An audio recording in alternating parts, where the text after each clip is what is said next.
I feel like we're back to COVID days. All right. Well, thank you all for being here. My name is Courtney Johnson. I'm Courtney F. Johnson. There's more than one Courtney Johnson in the district, but also more than one Miss Johnson at Fort Hays. So I am the school librarian, and I've been doing a lot of work around um, AI, and I'll talk more about the work I'm doing around that. But I just thought it was important for parents to really understand um, not only what we mean by AI literacy, but how you can talk to your kids about it. We're talking to them about it all the time at school. Um, and we know this is a real partnership, and you might have questions about how we're using AI at school, if it's being used at school, and all of those things. So this is a toolkit from Common Sense Media. That's an organization I really, really like. They do a lot around digital media literacy, and they did a day of AI and then produced some of these toolkits for schools and families. I think they're very useful. So I'm kind of going with their setup for this one. I'll talk more about the next one at the end, which will be a little bit more um, it'll involve some other things other than Common Sense Media. So anyway, so we're here because we know that AI, as everyone likes to say, isn't going anywhere. Although I think that we're starting to see some of the bubble bursts. That's how media works, right? It's like everybody gets really excited about it, and there's like these peaks and valleys until things kind of level out. So, but we do need to talk about it for our kids' futures. In a lot of ways. So that's why we're here. This has become a really big part of my job as the librarian, to sort of help teachers and kids navigate this new landscape. So we're going to watch a little video, and I hope you can at least hear it if you are driving, about what even is AI, to make sure we're all on the same page, how it's coming up at school, and then how you can talk about it at home and make sure that your kids are using it responsibly.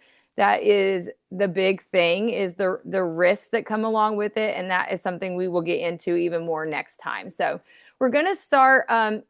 We all know AI is all around us. It's built into so many of the things that we use every day. But when we talk about AI at school, we're often talking about something called generative AI. And you may already know about this, but I don't like to make assumptions that anybody knows any of this information, because plenty of people, are just going on about their lives, and they're not as obsessed with these things as school librarians are. So, these are just pictures of kids using phones and screens, and there's AI all over the place in our lives. So one thing to know about AI literacy, you'll hear that a lot, that the state of Ohio and Columbus City Schools and even Ohio State is really into this term AI literacy. And we've always taught kids media literacy. I was teaching students, ninth graders, the last couple of days, how to find reliable sources on the internet, how to check their credibility. That's media literacy. That's information literacy. And AI literacy is now a part of that. I also taught all the ninth graders a lesson on how to recognize generative AI images, although it gets harder and harder all the time to recognize them with our eyeballs. And so we need to use these fact-checking skills to see who's behind these images. But what AI literacy really refers to is our ability to understand how AI works and to think critically about the ethical and societal consequences for how we use it. So we need to not only know how to do it, right, if it's something that is beneficial to us, but also the consequences of using it for our world and our students. So we're going to watch this quick video. I think it's about 3 minutes, just to make sure we're all on the same page about AI. And I'm sorry, Janine, if you're still driving, hopefully you can hear this video. And I'll send this out so that you can watch the video later. So I'm going to push play, and let me know, Miss Goudy, if you can hear me. You're the only face I see. So give me a thumbs up if this is playing. Every time your kid asks Siri a question, watches a YouTube video, or takes a picture with their smartphone, they interact with artificial intelligence. AI has been around for a while, But recent advancements have brought artificial intelligence back into the spotlight. So, what is artificial intelligence? It's a program made by people that makes computers do things that seem intelligent or smart in the same way that humans are intelligent. How does AI work? First, AI is built using data, lots of it. Much of the data comes from the internet and includes things like websites, newspaper articles, books, social media posts, and anything else that has been put online, including personal information such as your full name, birthday, photos, and more. This information can be incorrect or biased. Then, computer engineers build intelligent programs that use data to learn, solve problems, and make decisions. An example of AI that makes predictions is the tech behind the scenes in social media platforms your kid probably uses, like Instagram, TikTok, or YouTube. These recommendation programs use information like your kid's browsing history and their interests to predict what posts or videos are most likely to keep them engaged and online. AI can also be used to create or generate content like text, images, audio, and even video. This is called generative AI. You can find this newer type of generative AI in applications like ChatGPT, where you can use text instructions to ask the AI to do things like answer questions, have a conversation, or generate a picture. AI can make mistakes or show bias if the data it learns from is incorrect or unfair.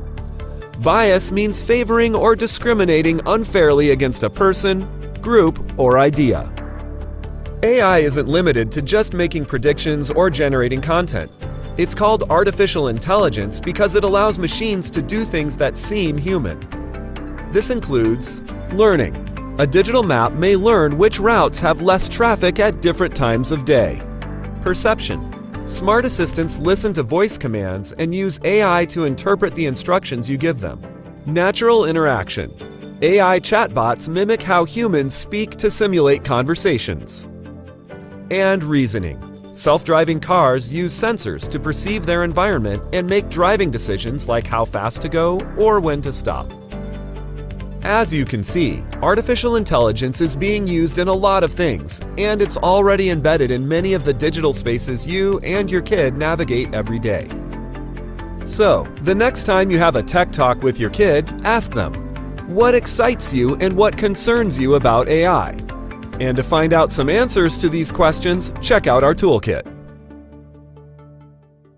Okay, so I really like that video because it touches on so many things that we need to consider. One of which is how these programs are showing up at school. We don't have cell phones at school anymore. We're not supposed to, right? So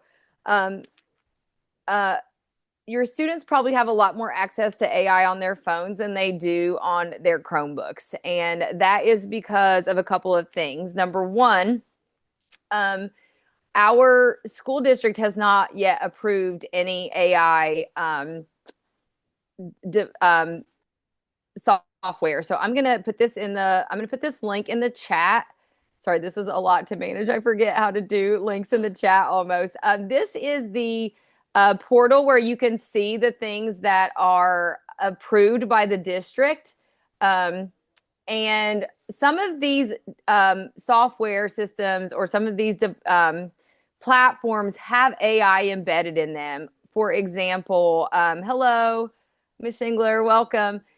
For example, like Google Docs has AI, right? It does predictive text. Canva, which is a presentation software, it has AI enabled, although not all the tools are turned on for students.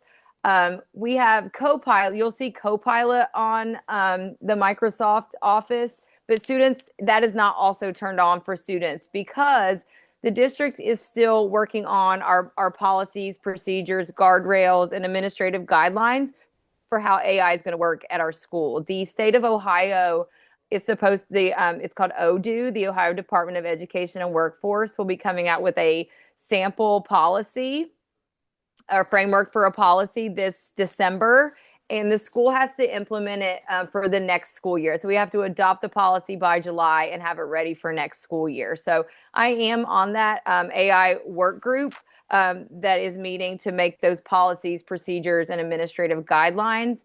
And I imagine that we'll be doing a lot more with staff and with students and with families to sort of explain what the expectations are. One of the biggest things that the district is concerned about and that we should all be concerned about is the data privacy of our students. Anything we feed into the machine can become, to the AI machine can become data that it trains on. Copilot, we have an agreement with them that they do not train on any data that people use it for.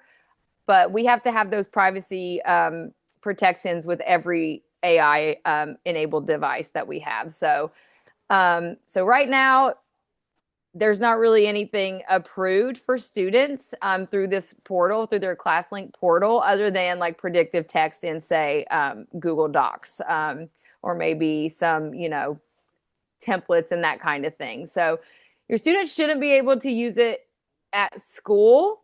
One of the things that we talk about is teachers really have the capability of saying when it's appropriate use. Some teachers use a red, yellow, and green light system, right? Like on this assignment, red, you cannot use any AI. We don't want you to run your paper through Grammarly and fix all your, edit all your mistakes out. Or yellow, you can use it for these specific tasks, or green, you can go ahead and use it. So you might have noticed in your conversations with the teachers that a lot of them have gone back to paper pencil work because that's the only way they can guarantee that the students are not just copying and pasting from some sort of AI device. So, but this is way bigger than just kids using it to do homework. And I'm not against them using it as a study tool if that's something that their teacher thinks could be helpful. Or some way to help manage, different things. But we have to be very clear about the risks and benefits. So other places that our kids use AI, so basically, right, Siri and Alexa are AI. Google Maps, if we're, using it, is AI. I think Codabus, their app is AI, driven. So any suggestive videos, the algorithm is all AI. Filters on Snapchat. If your child is using Snapchat, we could have a whole session on Snapchat. It is a very dangerous platform for young people. And then any autocomplete or autocorrect while texting. I don't know how many people can come off mute, but is there anyone who can think of other places your kids might be using AI that you know of besides those really common ones? Like, hey Siri, what's the weather tomorrow? And my phone just answered me. My phone literally just answered me. I'm going to come off of my screen here for a second, and I'm going to share with you this research brief. Again, I can send all of this out in an email. That way, in case you're driving or something and you can't get to it. But this is a brief about how much teens trust AI. They are very, very, very trusting. This is a Common Sense Media. This is brand new. It just came out, I think, earlier this year. They are very trusting of it. And honestly, that is really scary that they just think that AI answer is the automatic answer. I will say that Google Chrome typically gives them an AI overview at the top of the page every time they search for it. And we're really training students to just skip on past that. There is sometimes it works to put minus AI in your search bar to take that away. It doesn't work every time. I don't know. It's kind of playing whack-a-mole, right? This is new for all of us, so we're learning as we go. Okay, let me go back to my slides here. And so there can be some benefits potentially if it's used correctly, right? It could support learning in very specific ways. It could possibly help with some creativity tools, although most of our students who are artists and musicians are really, really against AI using, other people's artwork and music and writing. We have some very strongly anti-AI artists at Fort Hays. And there can be some accessibility aids, right? So, for example, if your student needs things translated, or your family needs things translated, those are things that are beneficial. But there are major, major, major risks, and that's one reason I was like, can I please, start talking to parents about this? Number one is that the system is only as good as the information that gets fed into it, and because the whole entire internet is full of misinformation and bias, then these programs like ChatGPT produce answers that can have misinformation and bias. On the video, if you were watching, there was an example where it said, "Show me pictures of a doctor," and it was all men. It was all white men, all middle-aged white men, and we know doctors don't just look like that, right? So that's a very strong bias. And there's a couple of activities you can do with kids where you show them a bunch of, where you, and this is in the kit that I'll share with you, even if you have younger kids, where you use like cats as an example. And they can see how biased the answers are. There's major privacy concerns. We're going to get more into these risks in our second session in December, because I think it's really important. It's something like I think it's 1 out of 5 kids know someone or are someone who is having a relationship with a chatbot, and that is very, very scary. And these chatbots will tell kids to do things that are dangerous, because they want the kids to keep coming back, so they feed the kids information, and so that is coming. That's going to be in our second session. To me, the risks far outweigh the benefits of generative AI and chatbots specifically. So I'm really glad that some of you are here, and maybe in your circles you can start talking about this with other parents. I am going to share this AI literacy toolkit. Oh, nope, that's not it. Sorry, everyone. I have so many links to share with you. This is the activity guide. It is available in multiple languages, so I will send that out when I do my follow-up email in all these different languages. I'm trying to find the chat again. There it is.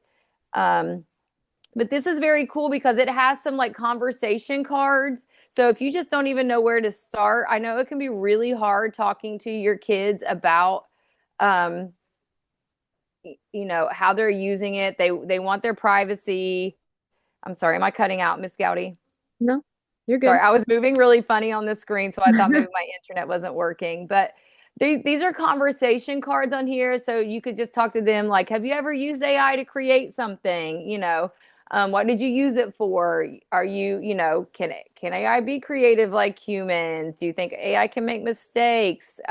So these are really good places to start if you need a place to start with where to talk to your kids. There's responsible use on here, like when do you think it's a good idea to use it, and decision making, and there's even some activities. So these are sort of for younger kids. If you have younger kids, including just having them know what is AI in your house and what isn't. I think if the cat one isn't in here, then it's in the things that I'm going to share next time. But we could talk about their explore page, or what they're seeing on YouTube, what keeps coming up. Anyway, so I think this is a really cool toolkit for families. And then there's also a family tech planner where you can decide, maybe having a tech-free day, although I know that would not be very popular in my home. But and there's some glossary words here too, to make sure that students, you and our students know what, that we're all talking the same language. So that is the toolkit for families. And then there's information here. Again, I'm going to send all of this to you about what day of AI, where it came from, to try to help families understand like social empowerment and how they can sort of take charge of their child's learning when it comes to AI. There's a lot of talk about making sure our students are ready for a world that is AI enabled. And I certainly don't want to hold them back from learning about a tool that could benefit them. but I think we have to be very careful about what tools can actually benefit them. So you'll hear a lot of talk about they're going to enter a workforce where AI, they need to have AI skills. I think they're going to enter workforces where humanizing skills are going to be the thing, right? They're going to need to be able to talk to people and be able to form opinions. And those things I think are sometimes harmed by AI. So there is a feedback form for media literacy group in case you wanted to, let them know how you feel about. They made a lot of changes to some of the materials after the first round of this. So if you have anything you want to share with them, all of those links are here. And I'm going to stop sharing my screen and just say I'm super grateful to the three parents who are here tonight. And I'm happy to take any questions or any comments. And if there's something that you would like me to present about, I can add that. We are going to try to do a second round on December 9th, where we talk more about the risks and, the safety concerns that are coming up. So thank you all so much. Are there any questions?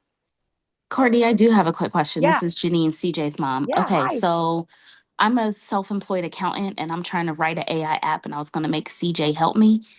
But it sounds like maybe I need to give him a foundation before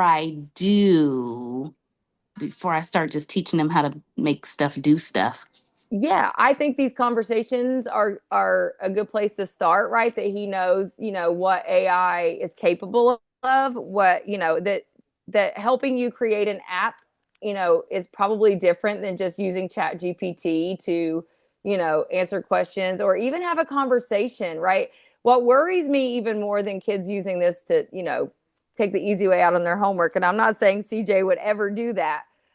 What worries me is the data privacy, right? And the ways that these chatbots just tell kids exactly what they want to hear. There have been Yeah. students who have died by suicide Yep. because the chatbot has said, yes, you should do that. You're totally right. Your mom is being ridiculous and you should teach her a lesson. Like, I'm not making these stories up. And I think that, this study that came out about how very many kids know people or are in relationships with chatbots, I think that is really important. So yeah, I definitely think, before I would, and that's, I was having a conversation with Dr. Tony, one of our administrators, and he's like, of course, if there's a kid who can come up with the next, TikTok algorithm, right? Because they're so good at this, of course I want them to have those skills. But I also think we need to be careful, with just being like, hey, yeah, put all of your information into these things without knowing exactly what we're getting into.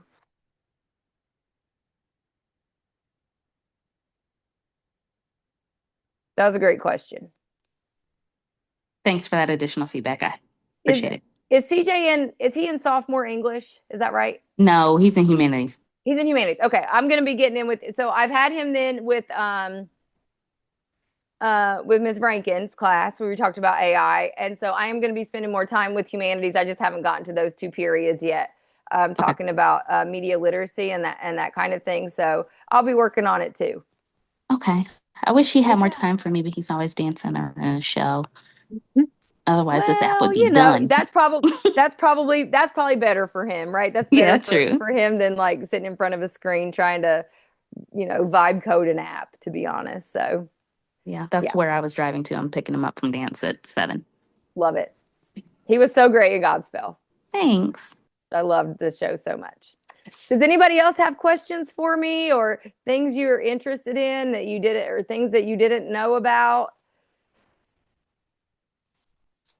I guess I have questions too about like they're on their phones all the time. Like what are things parents should be aware of just on phones? Just have all the parent safeties up and have the conversations and Yeah, I think really talking to so yeah, I definitely would set screen time limits and those parental controls, but there are ways around them, right? There are things ways they can get around those things, which is kind of scary. So that's why talking to your kids about it so that you can start to figure out if there's an issue, right? If they're saying like weird stuff, that you can be like, well, where did you hear that, right? Like, who are you talking to about that?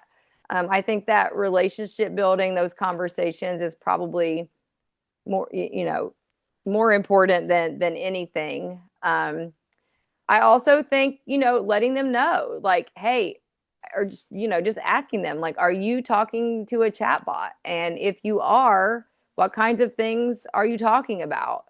Do they Um, always know that they're talking to a chatbot, or they does they that might come not up know on? that. Okay. They might not know that. So you could, I mean, a lot of them call it chat. Like, I'm going to ask chat. So, that's not a person on the other end, the other side of the screen responding to you, right? That is a computer that's literally word predicting the next word to the, millionth, trillionth word. It's not really answering your question. It's just predicting what they think the answer is. Are So kids finding these chatbots on social, like in comment sections and DMs? Yeah, so I think that their Snapchat is a big one. Although most of the students at Fort Hays tell me they don't use Snapchat, but I don't know if they're telling me the truth. Um, that one's really bad. There's also some that are very clearly that's what they are. One's called like replica AI, character AI. They're like their own apps. So Instagram is more, I don't think there may or may, there's AI in Instagram, but I don't know that there's a chat bot exactly. But Instagram is really troubling for other reasons, right? The algorithm, the things that they show. I know we only have like a few minutes left, but there's a woman that I follow on socials, and her handle is called scrolling number two death, scrolling to death. So that's kind of dark, but she did an experiment where she started a brand new Snapchat account. I was going to save this for December, but I feel like it's too important to not talk about it. She started a brand new one of like a 14-year-old girl or boy, I can't remember. And it was brand new, like fresh algorithm, right? There, she didn't like anything, she hadn't posted anything. And the very first thing she started getting was all these messages about dying by suicide, like just message after message of like sad songs and people talking about their sad lives and all this really depressing things. And so I think that that's really dangerous, right? And so I think the TikTok algorithm too. I think the chatbots are really embedded in Snapchat for one. I know that's a really dangerous one, and like character AI. If your kid uses that to make like an avatar, that one has been sued a few times. And then there's one called Replica AI, and that one has also been in trouble in the legal system. So, but I can definitely work on a list of places. I mean, obviously, I could probably not get all of them because there's a new one all the time, but I can make a list of troubling ones to share with everyone. That'd be great.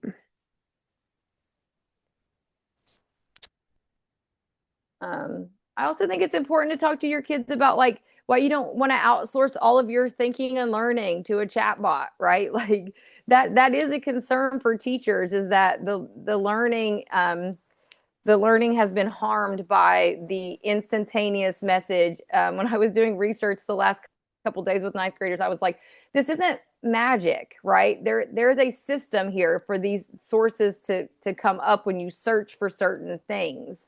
And so, helping your kids like want to be a critical thinker, want to, do deep learning rather than just like find the shortest way to an answer, is also really important. My Now, daughter's in yeah, college yeah, and at a stupid, expensive, bougie private school. And her friends that write their papers with AI bots, she's like, so you're going to pay $70,000 of tuition and learn nothing? What's wrong with you? yes, Yes. 100%. I also teach at Ohio State pre-service teachers, and I was like, if you cheat through this class by using Chat GPT, when you stand up in front of your group of eighth graders, they're going to know you didn't learn anything, right? Like you're cheating, you're paying for this. Exactly. Why not learn something? So that's a great point.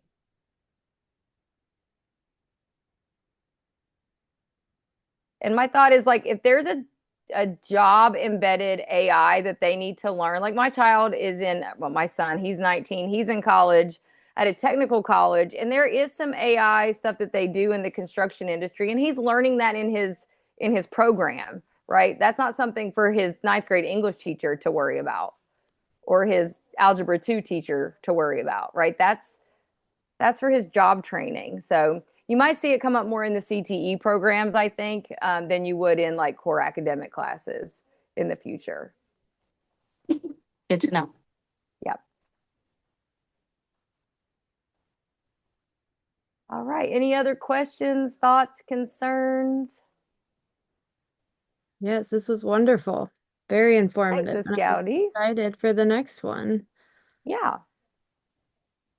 All right. Well, I'm going to send an email with all this information, all these links in case you couldn't, save them because you were driving around picking kids up and getting dinner ready. And then I will, and also with the date for the next one, which I think we said December 9th. Is that right? Yep. Is 6 o'clock a bad time though? Would like a 7 o'clock start be better? Do you think? Nah, girl, I'm always doing something. Okay. It doesn't matter. Oh, thank you, Miss Shingler. Can you tell me who your student is?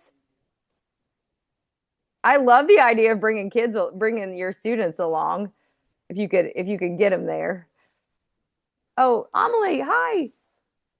I think Amelie's going to Denison with us on Thursday. Am I right? I think CJ's going too. Is he going? Going where? Did he do a field trip permission slip for Denison University? We're going to Denison. They have some art summer programs. Oh, yeah. I think Amelie and CJ are going. Paulina wouldn't be with us because she's a senior, so we're trying to get the ninth and 10th graders an opportunity to go out there. So, and I'm not sure, Miss Meadows, hello. I know you got here in the middle of me blabbing, so welcome. We did record, so if you wanted to go back and watch it, we can send out the recording. Thank you. Thank you. Thank you And for sharing all that information. yeah, who's your student? She is with She's me.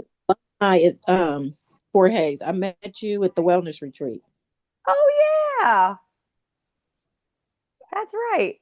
That was so great. We went to the wellness retreat out at was it Sharon Woods? Is that where we were? It Yeah, was great. We did some yoga, we did some breathing, we did some nature. It was wonderful. it was So wonderful. yeah.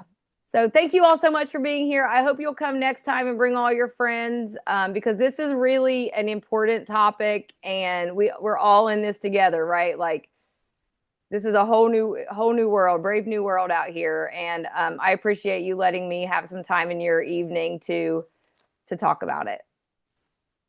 Yes, thank you. Thank you. Right. Have a good night. You too.